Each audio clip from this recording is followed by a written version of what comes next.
আসসালামু আলাইকুম।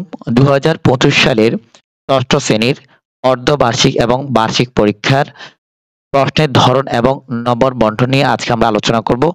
এটা হচ্ছে ৬ষ্ঠ শ্রেণীর বিজ্ঞান বিষয়। বন্ধুরা, আমাদের মোট বিষয় হচ্ছে ১০ টি। এই যে দেখো, তোমাদের মোট বিষয় ১০ টি। এখানে ৮০০ নম্বরে অর্ধবার্ষিক এবং বার্ষিক পরীক্ষার প্রশ্ন বা সেই পদ্ধতি অনুযায়ী তোমাদের পরীক্ষা দিতে হবে।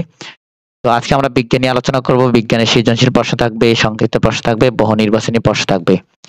এই যে দেখো, বিজ্ঞান, হ্যাঁ, বার্ষিক পরীক্ষা ১০০ নম্বরে হবে। ১০০ নম্বরকে কিভাবে ভাগ করেছে দেখো। এখানে বিজ্ঞান বিষয়ের সৃজনশীল প্রশ্নের জন্য ৫০ নম্বর থাকবে, আর সংক্ষিপ্ত প্রশ্নের জন্য ২০ নম্বর থাকবে, বহু নির্বাচনী প্রশ্নের জন্য ৩০ নম্বর থাকবে। তো এখানে সৃজনশীল প্রশ্ন প্রতিটির জন্য ১০, আর সংক্ষিপ্ত প্রশ্ন প্রতিটির জন্য ২, আর বহু নির্বাচনী একই থাকবে।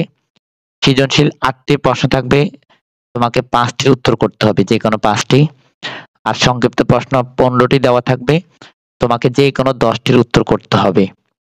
আর এখানে দেখো, সিলেবাসের অন্তর্ভুক্ত প্রতিটি অধ্যায় থেকে ন্যূনতম ১টি প্রশ্ন থাকবে হবে।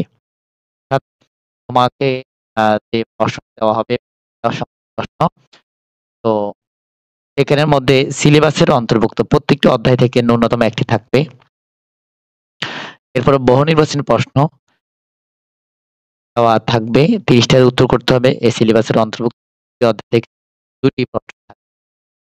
হ্যাঁ, আমাদের সিলেবাসে প্রতিটি অধ্যায় থেকে ন্যূনতম ২টি করে থাকবে।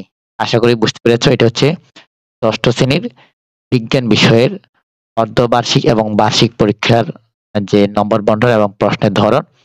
এই যে দেখো, এটি একবারে নতুন। আমি তোমাদেরকে তারিখটি দেখাচ্ছি ২০২৫ শিক্ষাবর্ষের জন্য, অর্থাৎ তোমাদের জন্য, তোমরা যারা ৬ষ্ঠ শ্রেণীতে আছো। এই যে দেখো, তারিখ যদি দেখো, এই যে ৪/২/২০২৫, অর্থাৎ ২০২৫ সালে ফেব্রুয়ারি মাসে ৪ তারিখ প্রকাশ করেছে। তো আজকের ভিডিওটি আমরা এখানে শেষ করছি। আমাদের চ্যানেলে নতুন হয়ে থাকলে চ্যানেলটি সাবস্ক্রাইব করে পাশে থাকবে।